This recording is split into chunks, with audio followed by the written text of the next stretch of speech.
Know the truth, and the truth will set you free. When it comes to college football, what is the hard truth that maybe we need to unpack together? Because as much as the truth will set you free, it has been said many a time that some people maybe can't handle the truth as much as they want the truth. Welcome into the Hard Count, the People's College Football Show. It is Thursday, June 6, 2024, the last one on the face of the planet. We are so glad that you're here. You have a million different options for what you could be doing right now, but you're choosing to hang out with us and talk some college football for the next hour or so. So whatever you got on your plate, whether it's summer school, whether it's your job, whether you're taking care of the kids, whatever you got going, relax. It's ball and only ball here for the next hour or so, college football that is. We got a lot to dive into. I mentioned the hard truths in college football. We'll talk about those with Andy Staples here a little bit later in the show. Call it 25-ish minutes. I don't know if y'all saw, the college football playoff schedule came out yesterday. Now, we already we knew what days those games would be on, but we got a little bit more information on the networks and the times and things of that nature. So we got some thoughts on that. It'll be a lot of fun when it gets here. This is not an expanded playoff segment where I'm talking about my thoughts on that, but I do have a strong opinion on the national championship game coming up here in a matter of moments. Our desired win total series rolls on, talking about the Tennessee Volunteers today. What is a win total that you would be happy with if you're a Tennessee fan for your Vols in 2024? I did the responsible thing that any person with common sense would do when trying to get an accurate gauge for this question. I went to the General's Quarters over on VolQuest, the On3 Tennessee site, asked the good folks over there, and feel like we have an informed opinion as to what would be an appropriate win total as the Nico era gets rolling out there in Knox Vegas. Texas and Texas A&M.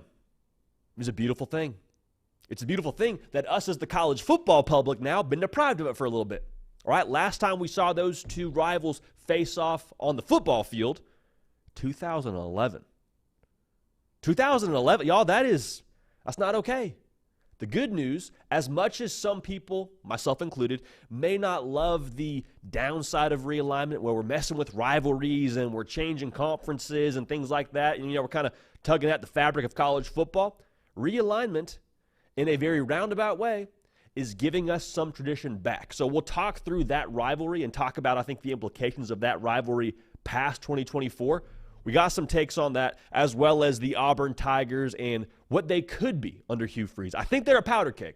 If you have been tuned into the social media channels, especially on Instagram, at JD Pickell, follow me there, I have a pretty strong feeling on what could happen if Auburn has success in 2024, and we'll talk that through together. So make sure you're subscribed. College football. I tweeted this out last night, and I'll say it again right here. It is the month of June. 10 years ago, this wasn't college football talking time. This was college baseball time. You're talking NFL OTAs getting rolling or whatever. I think actually it's not OTAs. I think it's just team activities, not optional. Bottom line, this used to not be a college football time of the year. Praise the Lord now that we get to have a year-round cycle where we talk college football. And we get to talk about things like the transfer portal. We get to talk about the outlook for teams in 2024. Bottom line, we're very grateful to talk about college football for an hour. We're grateful that y'all consume college football year-round. So if you're a year-round college football junkie, and by nature of you watching this show right now, I'm assuming that you are, make sure you are subscribed to the channel. Make sure you are following on the podcast feed as well. So Apple and Spotify, wherever you get them, you can find the Hard Count with JD Pickell on there. Contrary to popular belief, I am not Justin Jefferson. Again, if you're tuned into the social channels, then you know what I'm talking about. And we're going to just dive right into it here. All right. The State of series is continuing to roll on. If you've been tuned into this show for any length of time, this is a series we started this past week. We originally tackled the state of the college football playoff. Yesterday, it was the state of recruiting in high school football. Today, though, I want us to unpack the state of the transfer portal in college football. Because the transfer portal is a very polarizing topic today in college sports. A lot of different opinions. Some folks say it's horrific. Some people think it's the best thing to ever happen in college sports. I personally believe it's a good thing. And the reason why is because when I was a senior in high school, I played with I'll keep him unnamed. I played with someone who was a 5-star athlete and was committed to a high-profile Pac-12 school. And so signing day comes around. We're getting ready to sign our letter of intent. It's a great day for everybody. He signs. He's fired up. He's wearing his gear. The very next day, his position coach, who I'm assuming he had many a conversation with, who had recruited him, who had probably told him about the vision of what he was going to be when he got to this school, ends up taking a job with a professional football team. And so my man just signed a binding legal document that he's going to go play for this school, and then the person he committed to leaves. So the minute that happened, that, for me, being so close to it, really helped shape my opinion of the need for player mobility and for options for players. But I think we would be remiss if we didn't at least acknowledge that a coach leaving a school and a player leaving a school is not the exact same thing. Yes, when a player leaves a school, they're doing it for their best interest, and they should do it for the betterment of their career and things like that. Same thing with the coach when he takes a job for an NFL team. However, when a coach leaves, there's a buyout in his contract. That's not the case in college football today with players. Now, I would say we're moving closer and closer to that. I think across the board, you're starting to see more contractual language that is going to bind players to schools, and there's going to have to be money that is accounted for if they do leave that school. But this was never the same thing. And my issue isn't the transfer portal. I am very much so in the boat of the portal is a good thing. I'm also at that exact same time saying there's some things about the transfer portal that are pretty imperfect. I think we can all acknowledge that. But as much as there's some things about the portal that are imperfect, I don't think it's the portal in general. I think it's the windows with the portal. I think the windows that we have right now are a little bit diabolical, a little bit of a psychopath kind of approach to it. Because when you look at the two windows we have, you got the winter window, which is give or take 30 days, and you have the spring window, which is 2 weeks that falls more or less around the end of spring football for a lot of teams. Y'all, that is way too long. That's way too long, because if you know you're going in the transfer portal, you know by like October, maybe November. Now, if your coach leaves, that's another discussion, but you don't need 30 days to figure out after the season if you're going to stay at that school or not. You know what the deal is. You know what you're probably making. You probably have a good idea as to what your potential is when it comes to playing time the upcoming season. You know how you feel about that staff. Like, there is a lot that you already know that you can have a pretty educated guess on for the future at that school. You don't need 30 days. Like, staying 30 days to make a decision doesn't help anybody. Doesn't help anybody. And I think if we could shorten that window, that would be tremendous. Same thing with the spring window. Guys know, right? Like, these conversations are happening through personal trainers, through high school coaches. Like, there's a lot of back channeling that's going on here to where you don't need a month and 2 weeks, respectively, for those windows to figure out if you're going to jump in the portal or not. It's nonsense. It's absolute nonsense. The thing with this that I don't appreciate, outside of it just being annoying that we're, tracking, is he going to jump in, he's not jumping in. You hold a staff hostage if you're a player, and you may or may not jump in the portal for that 30-day window or that 2-week window. And the reason why that's tough on a staff is because if I don't know if my star linebacker is going to jump in the portal, and then on the 29th day of that 30-day window he does, well, the players I have access to go and get from the portal to backfill that position, tell you what, the quality is a lot better on the front end of that portal window than it is on the back end. So you're kind of putting your team in a tough position. Also, if you're a player, like, let's just be real. It is probably going to provide the most amount of options for you if you announce your intentions sooner rather than later. So let's give it a week on both sides of that. Let's do a week in the winter, do a week in the spring to announce your intentions. Everybody set, go. All right, cool. We're in the portal. We're looking in the portal. Like, let's kind of align these timelines. It doesn't make a lot of sense to have a whole week. I don't think it helps anybody. There's a couple of issues people have with the portal. There is a side issue, and there is a main issue. The side issue that a lot of people have is, hey, I don't like the portal because it's taken opportunities from high school kids. You got high school kids that could go play college football, but a transfer that's 22 years old has taken their spot. To me, I would say, and whose fault is that? Whose fault is that a coach would rather take a developed athlete to help their football team today for a year or two than take a high school kid that could help them for 4 years? To me, that's a matter of preference. And that's not me dunking on high school kids. That's just me saying if I'm a head coach at the collegiate level, my job is to win football games. Like, the food that I put on the table Me feeding my family depends on the performance of those 11 players on the field at their respective time. So if I think that I have a chance to go get somebody better to help me do my job better, I'm going to do that. Is it fair? No. Is life fair? Also no. And also, to be clear here, you have the choice, if you're a coach, to take a player at the high school level that you can develop and have for a longer period of time, or to get a rental for 1 to 2 years. It's a matter of preference. But I don't think anybody needs to have this big issue of like, well, it's bad for the high school kids. If you're a baller as a high school player and you're good enough to go help a team and have a spot, then you're going to be evaluated accordingly. We don't need to give special treatment to high school players versus portal players. Doesn't make sense. That's not how the world works. Is it fair? Again, of course not. But I don't have an issue with it because at the end of the day, people's jobs and real money is changing hands here in this business to where like, okay, if that's going to help you in football games, take the transfer. It is what it is. It is what it is. It's ugly. It doesn't read great as a headline, but I think it is what it is.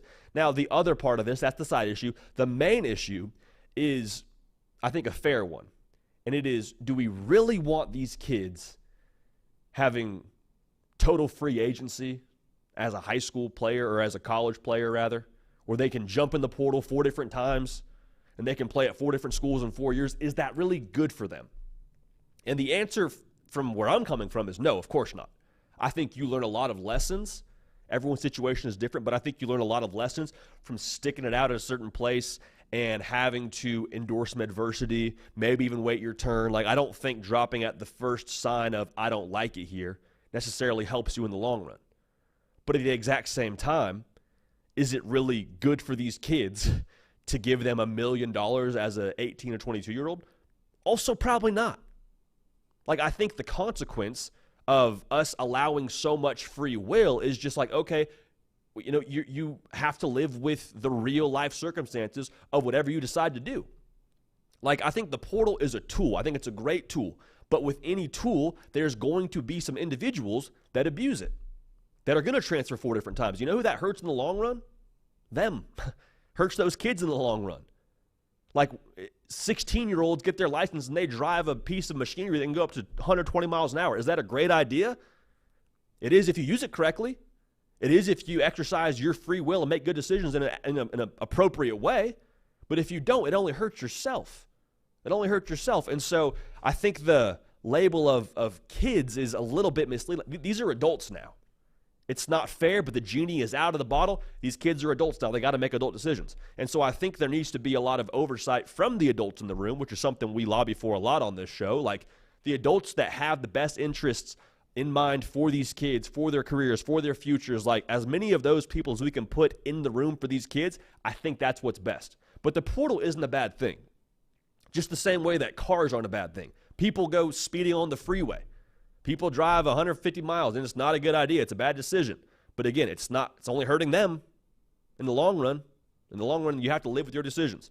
So, last thing I would say here about the portal is it is by no stretch of the imagination a finished product. Like, I voiced my opinion on the windows and the way that I think those things need to change. I think the spring portal window is going to change sooner rather than later, mostly because we're living in a world where you can go do 15 practices with one team, and then unless you're in the SEC, you can transfer to another school within your conference and take that whole playbook with you more or less, or at least what you know from that playbook, and take that with you to the other team. So in a lot of ways, you're like, wait, they were just on our team. Now they're on the opposing sideline, and they did a whole 15 practices of install with us. Like, that doesn't help us.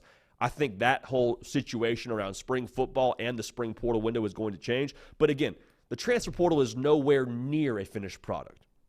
The transfer portal came into existence in 2018. So if we're doing the math here, it is, give or take, less than 6 years old. Y'all, the iPhone, when it was 6 years old, and it's 6th year of being in creation, still had a home button on it. You see an iPhone with a home button on it today, you're like, that thing is a dinosaur. That is an ancient artifact. Where'd you find that? So I say all that to say the transfer portal today is going to look a lot different than it does in 5 years from now. It's not a finished product. We're working out the kinks. There may not be a perfect answer or a perfect solution to the issues that we have problems with, but the thesis here is that it's a good thing. It's still evolving. We're still acclimating to the portal era. And at the end of the day, like, we're now giving these high school and college athletes, 18 and 22-year-olds, they are now essentially being treated as adults. It's the adult treatment world. And so however you utilize your free will, just like in life, yes, there is some collateral damage that you would hope is minimized, but at the same time, like, the consequences of your decisions, if you want to transfer 4 times in 4 years, looks like you're going to be able to do that. But who are you really hurting at the end of the day? That's why we need the adults in the room. So the state of the transfer portal, good thing, needs some work, still being worked on. Let's be patient with it. Let's trust the process a little bit here. Going to have Andy Staples on the show in give or take 10-ish minutes if we play our cards right. Andy making some time to jump on here and talk some college football hard truths with us. Hard truths with us. That'll be a whole lot of fun. One thing I want to just kind of do throughout these shows as we're sitting here in June, this is kind of the part of the year where it is like BYOC, bring your own content, because there's less like big storylines out there. So we kind of just get together in our corner over here as college football junkies. We watch the full game reruns. The other thing that I think, and it might just be a college football fan thing or a sports fan thing, like, we love just naming random college football players. I don't know what it is. I don't know what part of the brain is activated to make that so pleasurable for us as college football fans. But I could go see a friend that I haven't seen in years, and I would come back from hanging out with him, and my wife would say, how's his wife doing? How's his love life? I'd say, oh, actually, I'm not sure. How's his family? I'm not sure. What'd y'all do for 3 hours? Name random college football players. So the random college football player of the day today is Nick O'Leary.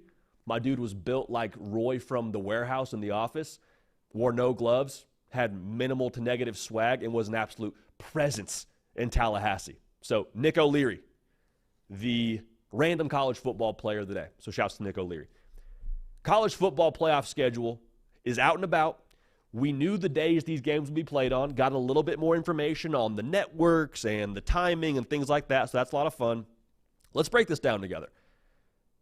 Round 1, you got Friday and Saturday on-campus games. TNT is going to cover it, or one of those games, rather. You look across the schedule here, like we got a lot of ball from round 1 to the quarters to the semis to the natty. Like we got a lot of football games, which will be fun. It'll be fun and it'll be great for us to talk about. And you got a lot of games on a lot of different days. I mentioned the weekend for that round 1 slate. The quarters, you got games on Tuesday and Wednesday, New Year's Eve and New Year's Day, respectively. The Fiesta, Peach, Rose, and Sugar all in the quarters. So that's going to be awesome. You wake up on a weekday, college football's on. Hallelujah. God is good all the time. Semis. You got Orange Bowl on Thursday, the Cotton Bowl on Friday. That'll be electric. And then the national championship game, played on a Monday. Okay, let's keep moving. Played on a Monday in Atlanta. There's nothing wrong here if you're listening on podcasts. It's all good. I'm just trying to process that fully. Y'all know how I feel about the expanded playoff. That's not what this segment is about. This is going to be a lot of fun. The fact that we have this many ball games over this period of time, the fact that we elongate the season even more, we stretch it another 10 or so days than what the college football season has previously been. This is going to be awesome.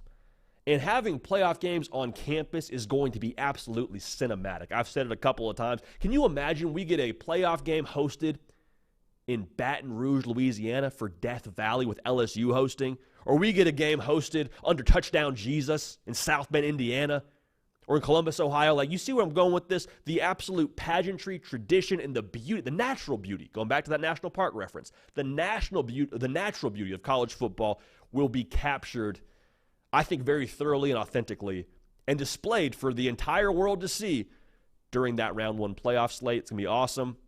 And again, the fact that we got them during the week for those quarter games with New Year's Eve and New Year's Day is going to be absolutely sensational. Now, I don't want to be ungrateful, and I don't want to complain, because I love college football. I love the college football playoff. The fact that we have a playoff is great. 12 could take or leave.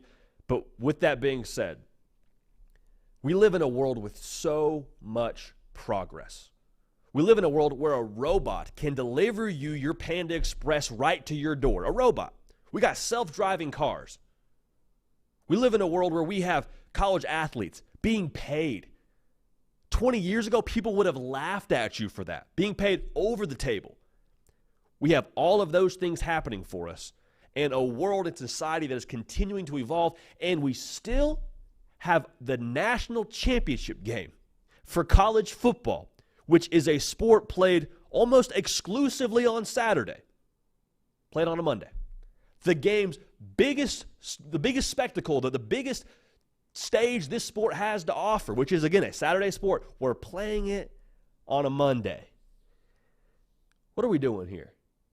What are we doing?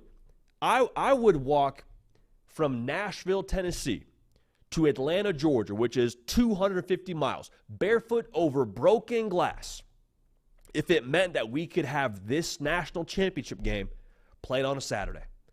And the big pushback is coming from the NFL crowd. NFL crowd, we love you. Feel like you are a brother or a cousin of sorts. Hey, it's the divisional round of the NFL playoffs. Cool. When do y'all play your games typically? Sunday? Okay. Keep it on Sunday. Well, it's the divisional round. A lot of viewers. It's going to be big. Y'all play Monday Night Football, don't you? Yeah, Monday Night Football is great. We love Monday Night Football. We'll keep Monday Night Football then. Y'all take Monday night. We'll just take that one Saturday night slot. We'll move it around. Short week. Okay, they're getting paid millions. They'll live with it. It'll be okay. Let's do that. Well, then they say, well, no, but the divisional round of the NFL playoffs, like, that draws massive audience. It draws way more of a crowd than the college football national championship does. Yeah, maybe so. Do you think maybe if you move the national championship from a Monday night to a Saturday night, that would help the viewership? I think it would. I'm not saying it would overcome whatever the NFL game was going to be, but I'm just saying maybe, just maybe, with an audience that exclusively, for the most part, enjoys their games on Saturday, why not have the biggest game that the sport has to offer played on the day of the week that the sport is most frequently enjoyed on? Like, I'll think about, there's pros too to this. I understand, like, the fact that you go home on a Monday night and it's the first day back from school if you're a college kid or you're a high school kid. It's fun to have something to look forward to on a Monday. But again, it's a Saturday sport. People have work the next day. A large part of this audience enjoys the game on Saturday. Let's keep it on Saturday. So, again, I don't mean to complain, but then again, I just feel like we got to make our case here. I love the playoff schedule. It's going to be a lot of fun. It's going to be phenomenal. If we can get Ernie Johnson covering some of the college football playoff with TNT, and I mean, that's a far cry, but still, I would love that. That would be exceptional. It'll be great. But let's use some common sense here. Let's move it to a Saturday. It's a Saturday sport. Let's get the Natty on a Saturday. Mic drop. So that's my soapbox. We're going to keep it rolling here, but just had to get that off the chest because that's how we feel about it. And I'm not kidding about the broken glass thing either. You show me some broken glass and a trail that's 250 miles long leading to Mercedes-Benz Stadium, and at the end of it, I can sign a document that puts that game on a Saturday night. Take my shoes off right now and get moving. But here we go. We'll keep on rolling. Going to be joined by Andy Staples here in a matter of, we think, 3 or so minutes, so sit tight with him. We'll talk about the college football hard truths in a matter of moments. Make sure you are subscribed to the channel if you're watching live. We appreciate y'all so much for that.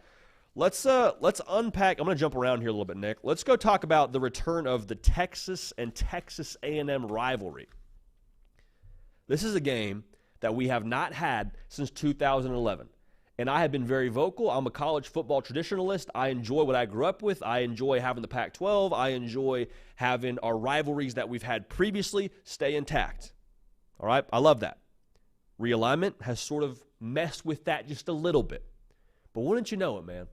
Realignment gives and realignment takes, and realignment is giving us this rivalry back with Texas heading to the SEC. And the thing that I love so much about this rivalry, it is college football to me in its purest form. Like, there is nothing corporate or propped up about the hate these two universities have for each other. Like, it is next door neighbor kind of hate. It is get off my lawn, keep your leaves on your side of the fence kind of hate. And it is petty. It is on social media in full effect, regardless of when they last played football. And I love everything about it. Now, there's a lot at stake in this one. I'll be honest here. For A&M, this could jumpstart the Mike Elko era, speaking just to the 2024 game, which will be played in College Station. Even if Texas A&M doesn't have the year they want to have, Let's say they end up somewhere in that like 7-5 range, which would be, in my opinion, underachieving for them. I think they're too good for that. But let's just say they don't have the year they want to have. They have that record. But if they beat Texas, the last game of the season, where Texas is coming off of a college football playoff berth, it's their first year in the SEC. They got a quarterback who I believe has a chance to be a first-round player, or maybe will be a first-round player. Could be the top quarterback in college football this year. And a head coach who's got that thing humming. The absolute sales pitch you could make about A&M and the way you'd feel if you're an A&M fan going into the offseason is like, hey, wasn't the year we wanted. Mike Elko's getting his feet underneath him after year one. But you know what? We did beat Texas. We did beat that team out there in Austin on the 40 acres. That would be an absolute game changer, a perspective changer, an optics changer for them. Texas, preseason, it feels like they will be I feel pretty strongly, if you gave me a number right now, I haven't checked in Vegas, but I believe that Texas will be favored to win this game if you were to give me a preseason line. The big carrot for Texas is all based, in my opinion, outside of bragging rights, is recruiting. Because how many times have we seen on a commitment broadcast or on National Signing Day, there's a couple hats on the table, but the early buzz is, or the buzz coming down to his decision is, it's Texas or it's Texas A&M. Kid wants to stay in the Lone Star State, wants to play for a big school. Is it A&M or is it Texas? And so if you're Texas and you can walk into a living room and tell a talented 4- or 5-star kind of player that's between you and the Aggies, hey, listen, it was our first year in the SEC. We beat them at their place. We just made the college football playoff last year. Arch Manning's playing quarterback for us next year. Mic drop, we'll see y'all in Austin. Like, that would be an incredible pitch to make. I think that would move the needle a lot for recruits that are on the fence between Texas and Texas A&M. There's a massive ripple effect here that I think could be in play. I don't want to get ahead of ourselves, but the more that I look at this rivalry and the more that I look at the way this rivalry could trend, with the timing of this game being the last week of the season and the last game of the season, I think has a little bit more of oomph to it when you evaluate your season in review because it's the last one you saw outside of a bowl game or a playoff appearance. They're both massive brands in the state. They're both in the SEC now, and they both have high expectations year in and year out. Like, just because A&M hasn't competed at the level they expect to over the course of the last few years doesn't mean those folks in College Station are saying, oh, okay, well, I guess 8 wins is going to be good enough for us here year in and year out. No, if that was the case, Jimbo Fisher would still be the head coach there. If that was the case, they wouldn't give what they give to from an NIL standpoint over there in College Station. If that was the case, they would not have the resources accessible to Mike Elko. So they're expecting to compete at a high level. And I've said this many times, people sort of get a little bit tripped up talking about A&M and their expectations, and they're like, oh, well, they haven't really won anything. I mean, have they ever really been a national power in college football? Why do they expect to be this team that competes for SEC championships and be in the college football playoff? Because of what they put into it, because of what I just said. The resources, the care factor, the facilities, all that. They do a tremendous amount with the input. And when you have the input right in college football, based on what other teams have done throughout the course of this game, throughout the course of this sport, you expect a certain output. So Texas A&M, the input is there. So they expect an output. Texas, it's the same deal. How long have we talked about the standards they have for themselves? How massive that brand is out there in Austin. There's been many a year now leading up to these past couple of seasons for Steve Sarkisian where it was like, all right, this is the year. All right, this is the year. All right, this is the year. And really for the same reason I just said about A&M, they've expected it at Texas. The resources, fertile recruiting ground, the input at Texas is also massive as well. And so I say all that because when your expectations are as high as they are and you have this rivalry game being played the last week of the regular season, I think that the head coaching job, both at A&M and at Texas, is going to have a similar prerequisite list that a Michigan, Ohio State head coach would have. And that's not me saying that you got to win the national championship or you're fired the next year. I'm not saying that necessarily. But I do think that at both Michigan and Ohio State, the standard is, the non-negotiable is, you got to beat that other team. You got to beat our rival. Doesn't matter if you win 11-1. If you go 11-1, or excuse me, it doesn't matter if you go 11-1 and you win the Big Ten. If you lost to Michigan, you lost to Ohio State, like, we got to have a conversation. We got to figure this out. That matters to us. I think for Texas and Texas A&M, the care factor for both those schools and the brands being so massive, and again, the timing of this game, the next door neighbor kind of hate, I think as we evolve in this rivalry over the course of the next few years, that is going to be a standard and a box that you have to check as a head coach at A&M and at Texas. I'm not saying either one's on the hot seat if they don't get it done this year, but I do think if you start to pile up a few in a row where another school is beating you, people are going to have an issue with that. And that's why we love college football, man. It's unreasonable. It's very much so a heart-driven sport. But the fact that we got this game back, A&M in their war hymn has a line that says, "Varsity's horn sawed off." And they weren't playing this game. Glad we fixed it. Realignment. Nice little alley-oop. We appreciate y'all for that. Roll, party, roll. All right. Hey, Big Nick. Is Big Andy in? Cool. We're working on getting Andy Staples on here. Sounds like he is on his way back from an event that he's at. So we're going to keep it rolling here. CFB Hard Truths coming up here in a minute. But you know what? Let's talk a little Vols.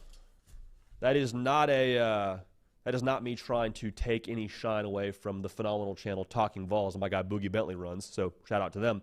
But let's talk a little Vols here. We have a series going right now, if you're new to this show, where we try and give you an accurate assessment from a fan base level of what that fan base would be content with when it comes to a win total in 2024. We know what Vegas says, but what does the fan base say? I went over to VolQuest, the Tennessee On 3 site, went to the General's Quarters, which is the message board there, and I asked that fan base. I said, hey, what is the win total we're cool with? Like, we can go to bed at night. Maybe it's not the ideal win total where we go undefeated and win the national championship, but just something to pacify us, if you will, something to help our heart between, this season and next season. FanDuel has got Tennessee's win total set preseason at over under 9.5. So Tennessee, FanDuel is telling you, Vegas is telling you, hey, they're going to be pretty good. We feel pretty good about what they have on the roster. I think a lot of that, too, is giving some juice to what Nico Iamaleava is going to be. Good move by Vegas. The past couple of seasons, starting in 2022, Tennessee went 10-2. In 2023, they went 8-4. Now, here's the thing I would say if you're a Tennessee fan. There is real cause for excitement this season. Like, sometimes as a fan base, there's so long between your last game and then the start of next season to where you can kind of re-piece together last season and what went wrong and tell yourself that was a one-off. It's not going to happen again like that. Look at the roster. Say, okay, well, maybe there's potential in this guy. Maybe if this guy steps up, and you kind of talk yourself into this hype train. That's great. That's what this part of the year is for. I'm all about it. However, that's not the case at Tennessee. You don't have to talk yourself into anything. I think it's all right there on the roster. Nico Iamaleava, if he has a year, if he is who I think he can be and who we believe he is, Tennessee's going to have a chance in every single football game. That defense, internally in Knoxville, they feel really good about, especially that front seven. For good reason. You got James Pierce, arguably the best player in college football. The best player in college football, according to our guys here at On 3, going into this upcoming season. He's a freak show on the defensive line for you. You feel great about that. I've said this many times. I love the weapons. I saw Chris Brazzell in person during spring football. Tremendous catch radius. He's going to be a guy for you. Brew McCoy, getting back healthy. Squirrel White. I mean, he's been clocked on the catapult as over 22 miles per hour. That's speeding in most school zones. They got dudes. Dante Thornton, they even talk about him. They got a lot of guys, probably guys I'm not even mentioning here, that Nico can throw the football to. That wasn't the case last year, in my opinion. Joe Milton, do you need more from him last year? Yeah, but I don't think he had a ton of options to throw the football to. There's concerns on the offensive line and the new pieces in the secondary. My answer to that would be the offensive line, it'll be a lot of zone blocking, meaning you don't need one-on-one pancake domination every single play to be able to run what you want to run offensively. Also, the tempo is going to wear out the defense and try to make their job a little bit easier. So what I'm trying to say here is the offensive line, I believe you can compensate for with scheme. Maybe if you don't have it in spades when it comes to depth, you can compensate with scheme. And the secondary, man, not to give you a cop-out answer here, but secondary wasn't really lighting it up last year anyway. It wasn't. You got a lot of new pieces. You went through the portal. You lost some guys. It is what it is. But, like, they were pretty middle of the pack when it comes to the national picture in terms of how they were in that secondary last year. I believe they allowed north of, like, 220 yards a game when it came to their pass defense. So it wasn't tremendous to begin with, and you still went 8-4. So it is what it is. The schedule now is what I think we really need to pay attention to. That first 4 for Tennessee are absolutely massive for establishing the tone for what they're going to do. You got NC State and Charlotte, and you're at Oklahoma. Those are the 2 big games of the 4. At Oklahoma, we'll get a really good peek, I think, at the competitive DNA of this team and how far along they are. To walk into Norman, I think it's Oklahoma's SEC opener, like that one. Who knows, College Game Day could be there with how those teams trend early in the season. That's going to be a really good test. How are you when you have 90 to 100,000 fans screaming at you with deafening volume, and you got to go find a way to execute and win that football game on the road in a place where, let's be real, the storylines coming into that game too will be very Josh Heupel-centric. So how do they handle that? How do they handle the external noise? The tricky games, I think, are at Arkansas and Florida. And Florida is extra tricky, I think, not because of how they match up on the roster, though I do think Florida is kind of getting a bad rap nationally right now. I think Florida is tricky because it's the game before you get Alabama at the crib. So classic look-ahead spot. Can you handle business in a team that beat you last year in the swamp? That's going to be a big one. Kentucky, I think, is a big swing game. Oklahoma's a big swing game. NC State's a big swing game, as we established already. But Kentucky's one of those that, like, you know, it doesn't really, from a brand perspective, make your eyes light up when you see UK on the schedule or you got UK up next week. That's not dunking on Kentucky. I'm just saying, like, you don't necessarily see that and have the same reaction emotionally to, oh, we got Georgia, oh, we got Bama, oh, we got Florida. Kentucky's going to be a tough out, as they are every single year. Big swing game. Most Tennessee fans, I would imagine, at this point in the year, do the whole win-loss, win-loss, win-loss. Okay, win here, lose here, win here, lose here. And you probably look most closely at Georgia and Bama as being your toughest. The games that you should win are the gimmies are Mississippi State, Vanderbilt, and then you got Chattanooga, Kent State, and UTEP. Mississippi State could be a little bbit trickier with Jeff Lebby running the show there. I still think right now those should be wins on paper if you're doing the preseason win total exercise. I think 8-4 or 7-5 is disappointing. Not just because you got Nico playing quarterback. Y'all know I love me some Nico time. It's going to be a lot of fun. But outside of Nico Iamaleava, if you plugged Joe Milton back into the system this year, I still think 8-4 would be disappointing because of how many pieces you have around the quarterback position, because of that defense and the way they're trending, because of those weapons, because of the fact that you have another year under Josh Heupel to solidify culture and standards and processes and way of doing things. That matters. And to have that be solid and strong right now for Tennessee, that makes a difference on Saturday. It does. And then you go ahead and add Nico into the mix, and it's like, all right, yeah, 7-5, 8-4, we can't have that. Cannot have that. The sentiment on VolQuest at the General's quarters was, hey, 9 wins, 9-3 we could live with. Again, Georgia, Bama should be tough. I'm not ruling out a win against Bama or Georgia, but I am saying if you're looking at this preseason, those are probably the toughest.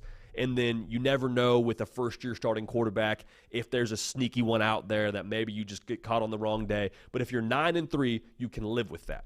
You can live with that. Because, honestly, this time next year, with Nico having another year under his belt, with Josh Heupel having another year to build this roster, who knows what they do in the portal this time next year, like this roster could look very different. But I think the feeling is next year with a year 2 Nico could really, really cause some things to shake.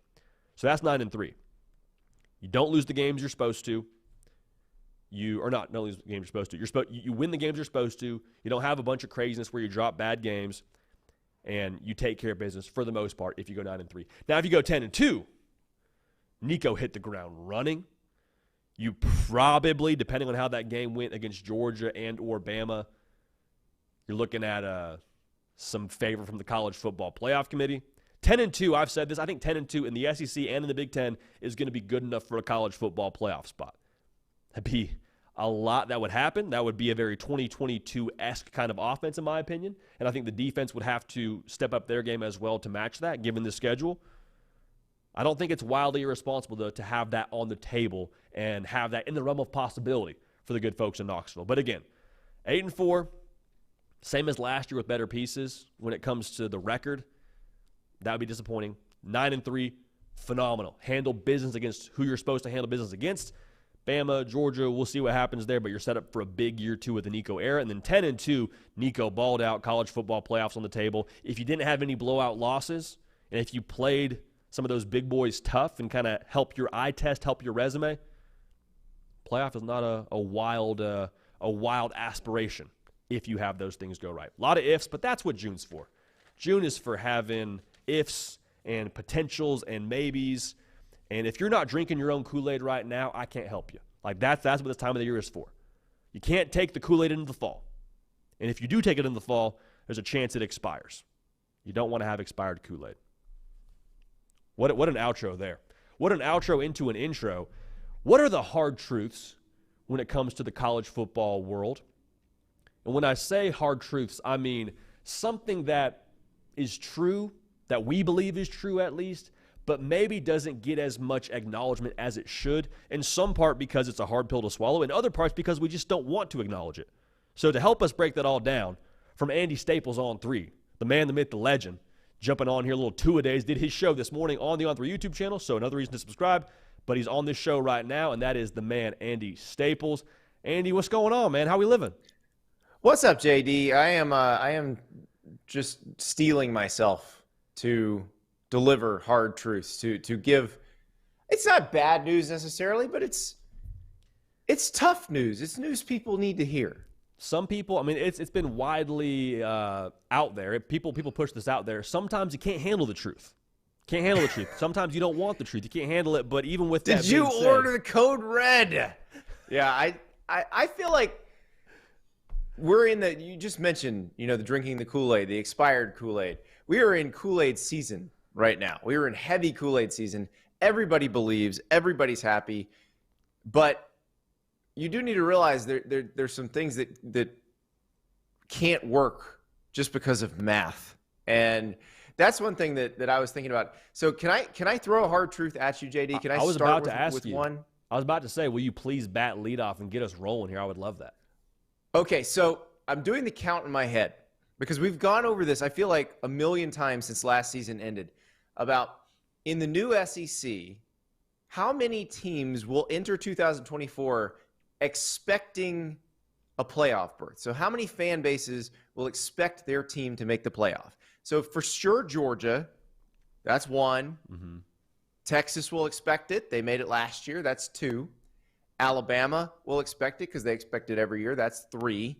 Ole Miss certainly expects it. That's 4.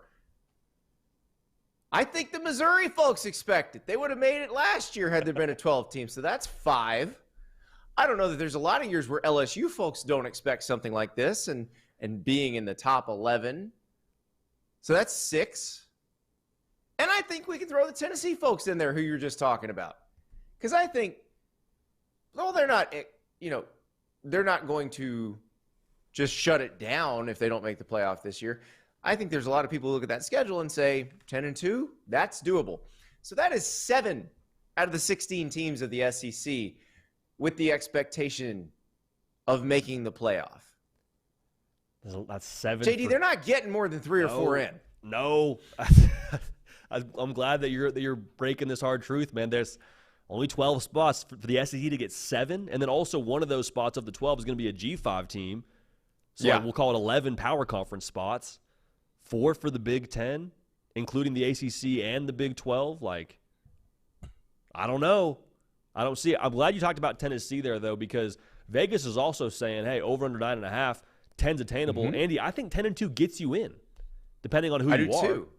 And it depends on the 10 and the 2, but yeah, there's a path for Tennessee. Or if they split Alabama and Georgia, let's say they beat one of Alabama or Georgia and then lose another one somewhere in there, I definitely think they're in the playoff. The question is, are they going to Atlanta? I think that's the other question. And the question I have too is if a 2-loss SEC team makes it to Atlanta and then loses a 3rd in Atlanta, does that knock them out of the playoff, or do they just kind of move down the chain? Maybe they go on the road for their first game instead of being at home or instead of having the bye. That's that's really what we're talking about. And the mechanics of this are so hard to get used to because we're just I keep saying this constantly on my show. We have to retrain our brains because we're trained to think in a 4-team playoff mentality. We're trained to think if you don't go undefeated or have one loss, you're done. That's not the case. There will be 2 lost teams that have a chance at winning the national title. There are potentially going to be 3 lost teams that can make the playoff. No, I'm 100% with you. I think the expectation of this expanded playoff for a lot of these SEC teams is, okay, well, you expanded the field. We would have been in it last year. Why can't we go make it this year? I don't want to put you on the spot too heavily here, so I'll go first. Is there a team that you think in the SEC is setting themselves up for maybe a little bit of disappointment compared to expectations? For me, it's Missouri. Last year, 4 one-score wins. It's hard to bottle up that magic and take it to the next season. You lose Cody Schrader. Is there one that you feel comfortable or okay with saying, hey, I love you, but truth is in some ways a way to love a person? Is there some fan base here that like just pump the brakes a little bit? Pump the brakes a little bit. Well, Missouri fans got all over me when I did my post-spring portal ranking because I believe I had Missouri just out of it. And they were really mad, and they said, well, don't you know we have Brady Cook back and Luther Burden back? I said, yeah, but you don't have Darius Robinson back. You don't have Ennis Rakestraw back. You don't have Chris Abrams-Drain back. Like, it's the defense I'm worried about. I'm not worried about the offense at all. Like, the offense is going to be fine. So until we see that defense, which, by the way, also lost its coordinator to LSU. I was going to say, yeah. And the Broyles nominated, Broyles Award finalist DN's coach to LSU. Like, those are the things that I'm worried about. Offensively, I think Missouri's going to be just fine. Now, Missouri has a schedule that I feel like is pretty favorable. So I can see a path to Missouri making the playoff, but it will require that defense to be pretty good. Connected to that, I'll throw another one at you. Please. The expectations at LSU are pretty high. They're not national championship high. I don't think the LSU fans are that unrealistic after what happened last season. But the fact of the matter is you lost a Heisman Trophy winning quarterback, 2 first-round receivers. The offense probably isn't going to be as good, even if it is still very good. It was amazing last year. But it had to be amazing because that was one of the worst defenses we've ever seen. Is the defense going to be so much better that it helps you overcome what you lost on offense? That's the big question. Blake Baker comes in as the coordinator. You saw them trying to get guys out of the portal on the D-line. They're still pretty thin on the D-line. Don't know what the secondary is going to look like. Don't know how they're going to use Harold Perkins. Will they use him in a way that allows him to do what he does best? Or will they do what they did last year and essentially, handicap one of the best players in college football? We'll find out. But they have a very hard schedule, and we do not know what that defense is going to look like. I think that USC game is going to be wild because we still may not know what either defense looks like after that game. Like, what happens, JD, if that USC-LSU game is a track meet? Is it because both defenses still stink, or is it because both offenses are awesome, and when those defenses play more normal offenses, they'll look fine? We won't know.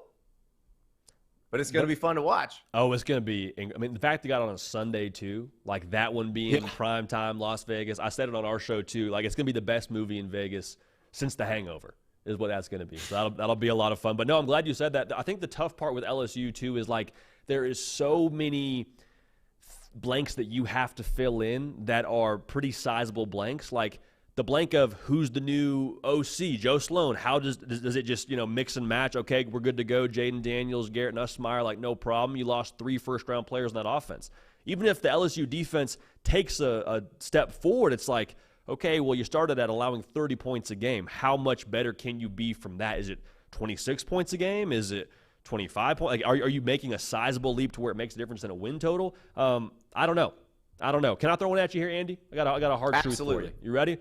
So I'm thinking a little bit more retroactively because whenever we talk Michigan, the mentions fill up, the comment section fills up with they cheated their way to a national championship that should be vacated. And I'm just here to say, like, whatever you thought about Michigan the past couple of seasons or whatever you want to say about Connor Stallions, that's fine.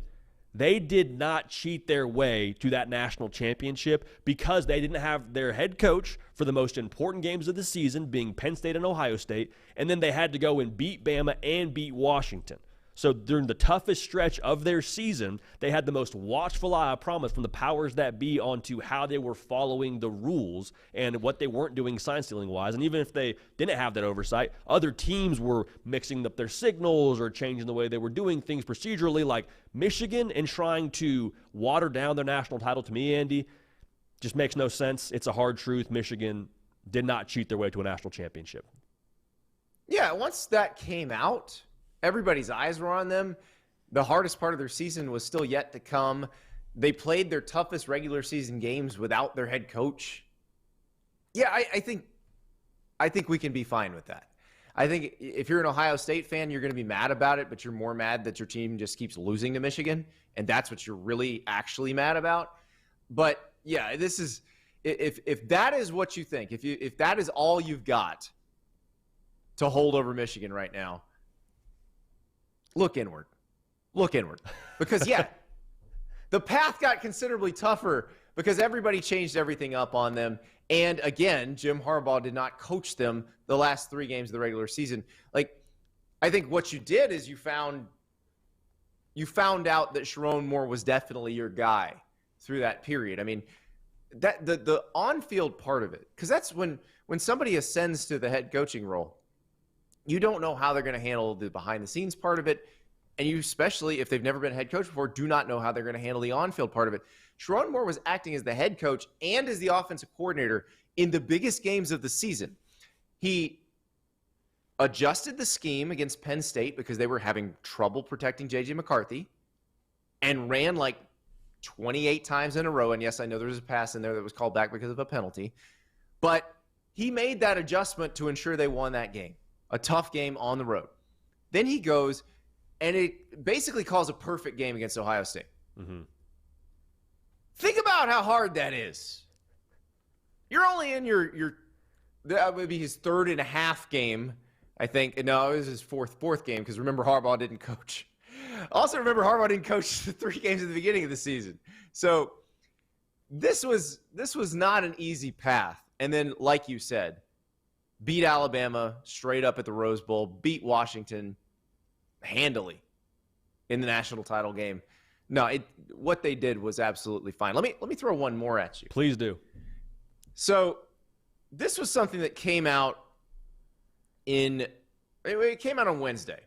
So this is from John Ewing, who was he works at BetMGM. He's a data and PR guy.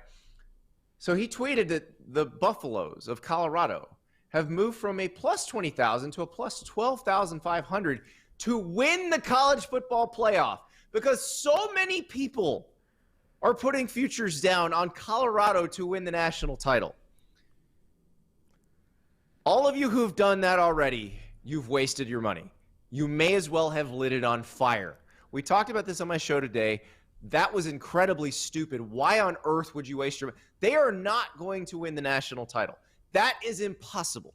I am happy to say that. It's not happening. Now, that said, I will offer you an alternative. JD, I looked on FanDuel. Colorado's odds to win the Big 12, plus 4,000. Whoa. Still a really good payday if you want to put a couple bucks down on that. Well, guess what? That's possible. They might be able to do that. If they are a little bit better on both lines of scrimmage, they can be very competitive in the Big 12 this year. That is certainly possible. Maybe a future bet on can they make the playoff, which is essentially the same as can they win the Big 12. That's possible. But if you're going to put money down, like if you want to just give money away, find a good cause. Don't give it to a casino. Because if you're betting on Colorado to win the national championship this year, you are essentially just handing the money to the casino. And that's the unfortunate part, I think. It's fortunate and unfortunate with the way that Colorado has blown up. The fortunate part, it's brought a ton of people to the sport that otherwise wouldn't have been interested in college football. It's like, hey, Deion Sanders is coaching. I love Deion Sanders. I want to see this. This is phenomenal. I'll watch that. However, thinking Colorado's going to win the national championship, Andy, as you just mentioned, is just like Y'all, they won one game a season ago. Like, they don't go from one win to 4 wins to winning a national championship. That's not typically the way this thing works. I like what you said about them potentially competing for the Big 12. I can get maybe a little bit more on board with that. But I think the tough part with Colorado, too, when you have these fans who haven't been as in tune with college football, it's like if you even say that Colorado's going to lose a game, it's like you're a hater, you don't believe. And it's like, well, no. I just think maybe there's a natural cycle here that might be a little bit more expected based on the other however many thousand teams we've seen over the course of the last 4 to 5 seasons, 10 seasons. As I told Philip Dukes when he was trying to explain to me that Deion is just building the house differently than anybody else has built the house, or building the building differently than anybody else has built the building. I'm like, I've seen 1,000 buildings built, and I know which ones fell down and which ones stayed up. So that's the thing. And a lot of this is also understanding how the playoff works, especially now. Okay, so let's say Colorado does win the Big 12, which, by the way, if you took my advice and put a future down, you made some good money on that. They get a bye probably because they'd probably be the 3rd or the 4th seed. But then they're going to have to play 3 really tough games to win the national title. Like, remember what Oregon did to them last year? They'd have to play 3 teams like that and beat them to win the national title. That's not going to happen. Normally I don't make any grand pronouncements. That's not my style. I'm happy to make that one. That won't happen. It's tough. Very, very tough for the folks that are Colorado fans watching this program. And you parlayed perfectly into a point that I want to make, my hard truth. The college football playoff expanding is not going to give us March Madness Cinderella stories. We are exiting out of that era where TCU makes the national championship and Washington, as good as they were making the national championship. What you just said about Colorado, how they would have to play 3 teams like an Oregon to have a chance to make the national championship. Like, we are now moving into an era where if you are that G5 school, not that you can't win a game, heck, maybe you can win 2 games, but to find a TCU of sorts in the national championship yet again, I also feel comfortable that's not going to happen. That's not going to happen because of how much steeper that this road got. The road got a lot wider. There's a lot more room for people on the road, but it got way steeper, way more treacherous, way more terrain to ultimately make the national championship, let alone win the national championship. Not going to happen. I'm glad you brought this up because we talked about this on my show today. So if you want to go back to a deeper discussion of who the TCU or the Washington of 2024 could be, go watch my show. It's on YouTube, on demand on the On3 Sports YouTube channel.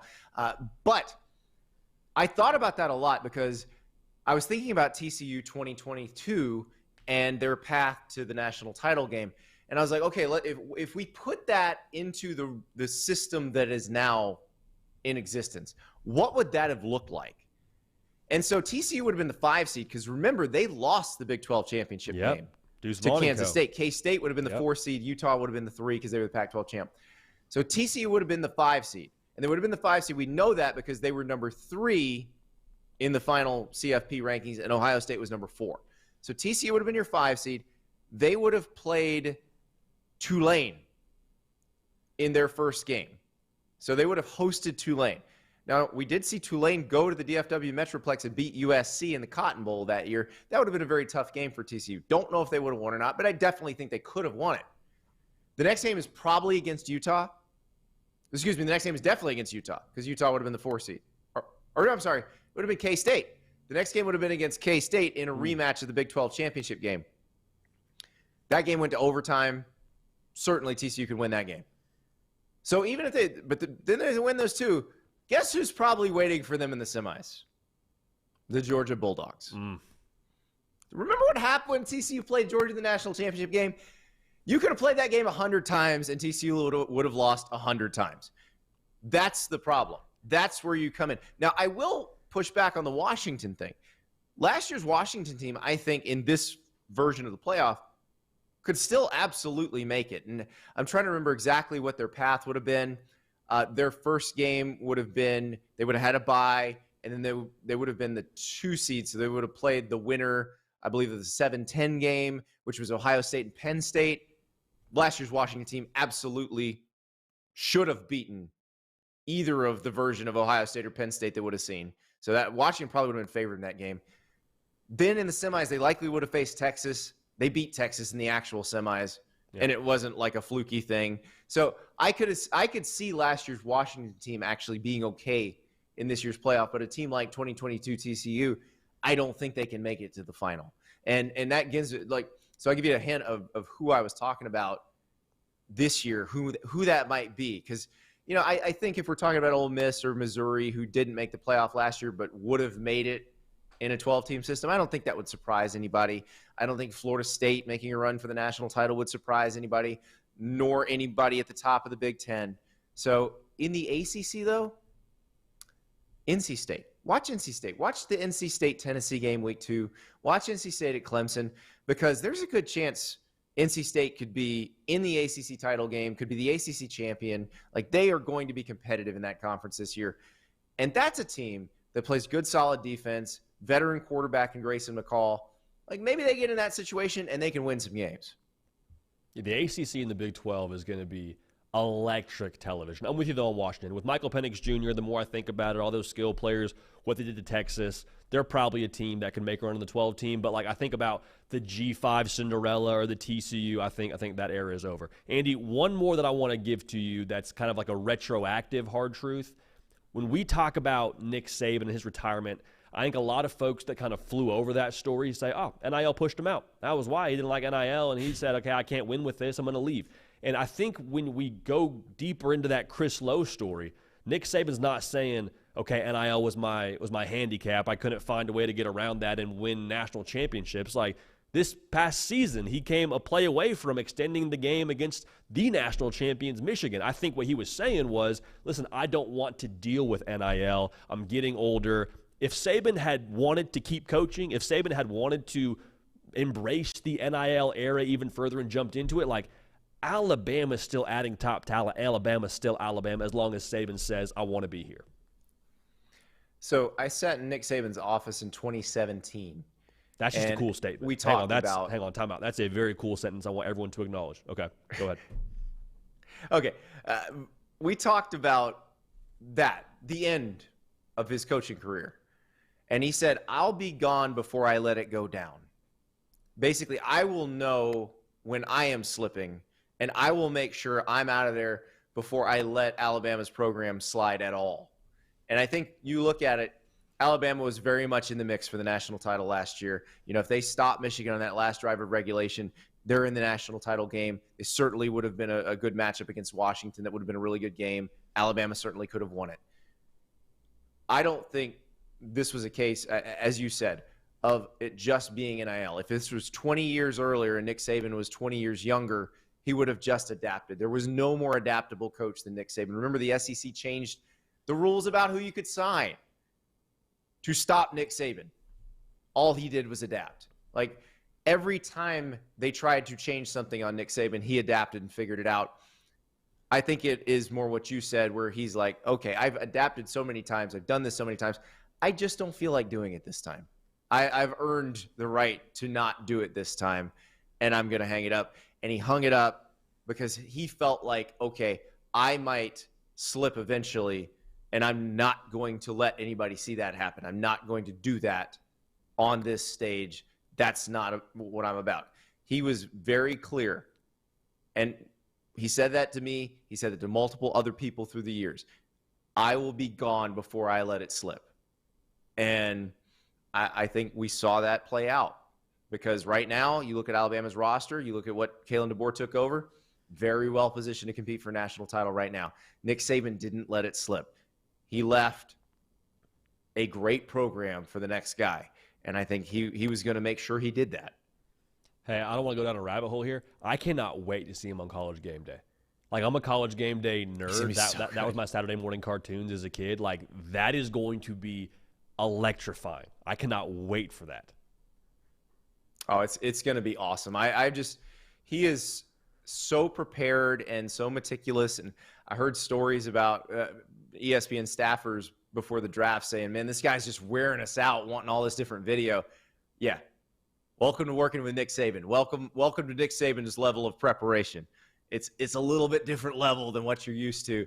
Yeah, I can't wait. And he's starting to show us a sense of humor, which Yeah. His players saw that. The people who worked with him saw that when he wasn't chewing their asses. But I think everybody's going to get to know his sense of humor, which is very dry and very fun. Gonna be a lot of ites on the game day set. Should be a lot of fun this fall. Andy, appreciate you, man. Best in the business. Thanks for making some time to deliver some truth serum to the masses, whether they like it or not. Hard truth is still truth, and truth in the end, I think, is love. That's right. That's a great way of putting it, JD. So we've just loved on you all day. Good stuff. Andy, appreciate you, man. We'll do it again real soon. Again, Andy Staples. Hey, make sure you are subscribed to this channel because Andy does a show every single weekday morning. Andy Staples on 3. You can find that on the podcast platforms. You can also find that live right here on this YouTube channel. So if you enjoyed that even just a little bit, if you enjoyed just a little bit of Andy and I's back and forth, you got a bunch of Andy Staples on 3 every single weekday for you. He also treats college football as a year-round sport, which is phenomenal that we have that whole operation going on this On 3 YouTube channel and have Andy's show on this platform as well. So lock in there. Make sure you check that. Nothing but great stuff. Nothing but bangers from Andy. One more segment before we get out of here. We've run a little bit long, so we'll kick our live chat to next Tuesday. So if you're in the live chat, make sure you like the video, all that good stuff. We're going to get to you next Tuesday because we're rolling along here. We got other people in this office that want to film some content for you. So last segment before we get out of here, I think the Auburn Tigers and Hugh Freeze going into year 2 is an absolute powder keg. Because you look at what they did a season ago. Went 6-7. The New Mexico State game makes you feel a little bit funny. You play Georgia close. Great. Nobody gets credit for being close. You play Alabama close. 4th and 31. You really should have won that football game. Again, woulda, shoulda, coulda. It is what it is. But when you look at the future for Auburn, I think it's extremely, extremely bright. Make sure you're subscribed right here. College football, nothing but college football. Auburn fans, had a lot of y'all join the party recently. We're glad to have you. All right, this is your home for college football year round. Not just when they're playing games, not just when we got signing day going on, like college football all of the time. We got you covered. So subscribe here. Also follow me on Twitter and on Instagram at JD Pickell to stay all the way engaged in all of our content. So I say all that to say they went 6-7. Okay, not great. It's year 1. It is what it is. Like I said, there's a couple of things to write home about there that were good, that were bad. But even with a mediocre record, lock down a top 10 class. Lock down a top 10 class with a 6-7 record. How does that happen? Well, 1, Hugh Freeze is a dog on the recruiting trail. 2, he and his staff are aligned in what they want to do on the recruiting trail. 3, they got resources on the recruiting trail to make it all happen. But the big thing I want to say here is they are able to sell the vision. There's a sales pitch here very clearly from Hugh Freeze. Hey, this is where this thing is going. If you want to be a part of it, sign on. Let's get rolling. And obviously, the sales pitch has worked to the point of them having a top 10 class in 2024. But here's the thing about sales pitches. They're great on the front end. They can be charismatic. You can have cool props, PowerPoints, whatever you want to do. But at some point in time, you got to deliver on the product. So I think 2024, in a lot of ways, has a chance and probably should be the product for Auburn to go and bring in that top talent yet again.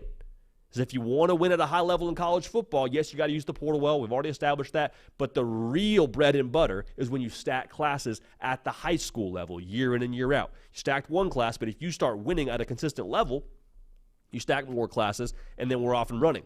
So 2024, I think, is all about creating something to buy into, something palpable. We're not going 7-5. We're not going 6-7 again. Like, it is something that we can really sink our teeth into, look at on tape, and say that's a different Auburn team than they were the year before. I think year 2 is a look where we're going kind of year. Look where we are from where we were the season before, and then look where we're headed.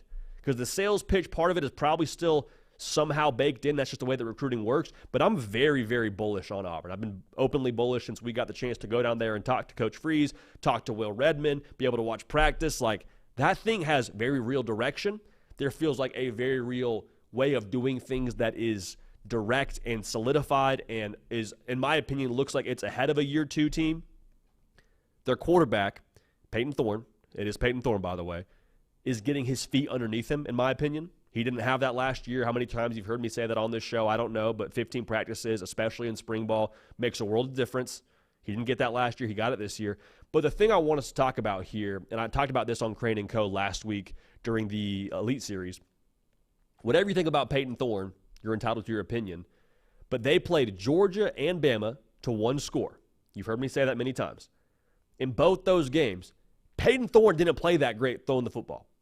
He had less than 100 passing yards in both those games. And again, two of the best teams in college football, Auburn took to the wire.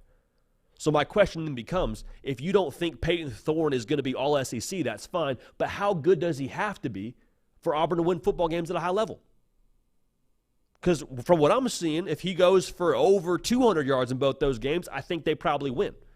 If he plays turnover clean, they probably win. So the quarterback, I understand if you're not buying in 110%, I think you're well within your right to do that, but I don't know that he has to be like in the Heisman Trophy finalist race for them to win at a high level. Also, the weapons around him, we've said this many times, Rivaldo Fairweather, I love him. I don't love him if he's my leading receiver. You got Cam Coleman. Everybody's eyes work. You saw that spring game. He's going to be a dude for you, probably a all-SEC freshman kind of player. Keandre Lambert-Smith, more of a veteran presence coming over from Penn State, explosive receiving threat, so you improve there. You have, I think, an improved defensive structure with DJ Durkin running the show. Defense wasn't bad last year at Auburn, but I think the structure will be improved with him as your DC. And then internally, going back to the offense, there is a lot of confidence in the direction they have with their scheme. Last year, for whatever reason, Hugh Freeze, Philip Montgomery, it wasn't a fit. Didn't work. When I look at Hugh Freeze, though, what do we know about him? Like, there's a couple of coaches, well, most coaches, there is a label we put on them in terms of what they're known for. Mario Cristobal, he's known for recruiting, right? Kirby Smart, same thing, known for recruiting, known for defensive football. Hugh Freeze, recruiting, yes, he's known for scoring points offensively and working with quarterbacks. That is his bread and butter. That is how he has cut his teeth in college football. And so for me, with him now taking over the offense more or less this upcoming season, whether it be formal or informal, I think it is a matter of time before a Hugh Freeze football team scores points. Why? Because that's always what has happened when he's the head coach. When he's calling plays, they are scoring points. Also, and this is something Andy Staples also mentioned on his show, so another reason to go subscribe and make sure you're tuned into the great work he's doing over there. They have a radio headset now from the play caller to the quarterback. And there were times at Liberty where Hugh Freeze is telling Malik Willis pre-snap where to throw the football without the radio. He's saying, hey, throw it over here, throw it to this guy, or whatever. Now you can tell Peyton Thorne pre-snap, this is where we're going with the ball. Now you don't want to lean on that too heavily, but it definitely doesn't hurt having one of the best play callers in college football be at the joysticks for you and helping your quarterback with more than 15 seconds left to go on the play clock. So again, internally, talking to some folks over there, there is a feeling of the offense and their ability to take another step this upcoming season with Hugh Freeze running the show. They have 4 tough road games, in my opinion. They're at Georgia, at Missouri, at Kentucky, and at Alabama. FanDuel has them at over/under 7.5 wins. Okay, so to do that, I think those are some pretty pivotal games, clearly, but I think the swing games to me are probably going to be Arkansas and Oklahoma. Oklahoma is going to be massive. Arkansas is going to be massive as well early in the year to kind of set that tempo. Because if Auburn goes into Georgia undefeated, that means, 1, they're probably scoring points. 2, there's some real confidence and swagger internally. There's some belief in what they're doing out there at Auburn. There already is, but they take it to the field. If they're doing that, I think the momentum from their quick start could help carry over to the rest of their schedule. I'm not giving you a win-loss prediction here, but I don't think getting to 9 wins is unrealistic. I think it's very much so on the table for Auburn. Is there some tough games on there? For sure. I mentioned Georgia. It's going to be difficult. Let's throw their schedule back up there, Nick, really quick. You got A&M at the end of the season. I think that'll be a tough one in some ways just because it's towards the end. You're beat up. It's look ahead against Alabama. At Missouri and at Kentucky could be some swing games of sorts. I mentioned the road tests. Those are definitely part of it. You don't know what you're getting from either of those teams just yet in the preseason. But the path to 9 wins, I believe, is absolutely there.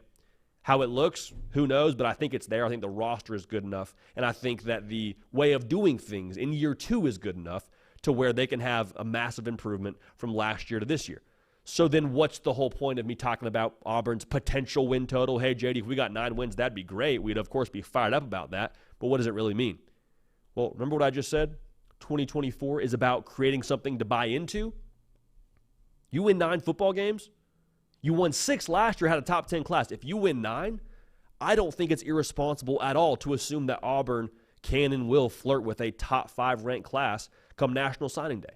That's not a prediction, but I'm just saying, with how Hugh Freeze operates and with the power that Auburn has across the board. I mean, firepower. I'm talking about the coaching staff and what they do recruiting. I'm talking about the resources. I'm talking about the alignment from the administration to the staff to the resort to the boosters, like all those things. From what we understand, those things are all aligned. And when Auburn is aligned, going back to what I said, they are powerful. They are powerful. The care factor is massive from in terms of like I just said, what they can push for resource-wise and also what they can reach to. But also the relational aspect for Auburn is a differentiator. And so if they get some momentum and they start recruiting at that top 5 level, start to win more. And when you win, you recruit. It's kind of a chicken or the egg scenario we've talked about many times on this show. Winning leads to recruiting, and recruiting leads to winning. So if that happens, Auburn is going to be able to stack classes, and at that point, Auburn is a force for the rest of the college football landscape. The SEC, absolutely, but when we're looking at this 12-team field going forward, I would have a very difficult time if Auburn stacked classes that way with Hugh Freeze and what they're going to be offensively, I believe, as long as he's there. They're going to be a force to be reckoned with. So year 2, under Hugh Freeze, 2024, a massive show-me-something year, a massive let's give the recruits something to buy into for the 2025 class. They're currently number 10 as the time of us being on air in the On3 industry team recruiting rankings. But Auburn, man, they're a powder keg under Hugh Freeze, and it's going to be a lot of fun to watch. Don't sleep on the Tigers. Don't sleep on the Tigers out there. Don't know why I just developed a southern accent over the course of that segment, but we did. And we love y'all for rolling with it. So thank y'all for being dialed in. Quick ad read for us. The Hard Count is brought to you by our friends over at Rowback. Now, if you've tuned into this show for any length of time and you follow me on the social channels, which I would encourage you to do, at JD Pickell, Friday is my big Q&A day. We're not in the office, but still we just grab a pumpkin spice latte because we're confident enough in ourselves to do that. Sit down on the back porch, answer questions, video format on Instagram. But I say all that because if you've tuned into those, you know I am always rocking a Rowback hoodie, Rowback dry fit, sometimes a Rowback hat, whatever it is, like Rowback is consistently on my body. All right, so as we jump into the summer months, Rowback's also got you covered for all your needs for a little bit of hotter weather.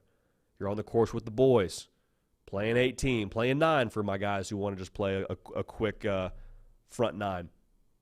Moisture wicking technology, breathable, not going to chafe, not going to make you feel heavy as you sweat, like breathable, tremendous design, tremendous structure there.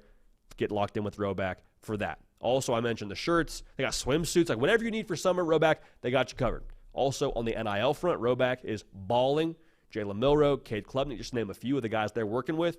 So Rowback is for the people, by the people.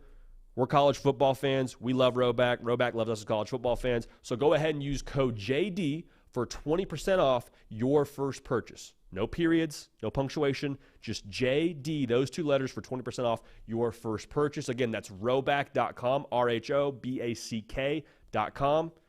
We appreciate y'all rolling with Rowback because Rowback has been rolling with us. So like I said, we went long today, y'all. That conversation with Andy was phenomenal, talking about the hard truths in college football. Make sure you're subscribed on your way out. We appreciate y'all, man. Great week. Y'all have been killing it when it comes to the traffic and watching the videos and subscribing and liking all those things. So just from us to you, thank you. That gives us great data to work with to get more content to you for what you like. If you want to stay in tune with everything else going on outside of this YouTube channel, my social platforms, at JD Pickell, Twitter and Instagram, a great place for us to interact. We do Q&A. We do other short-form content that we don't do on the YouTube channel. So bottom line, if you want more Hard Count, you want more of this program, get locked in over there, and we will keep a good thing going. We love y'all. We appreciate y'all. We're grateful for y'all. Grateful for a great week. We're going to keep this party rolling, and we will see y'all next time.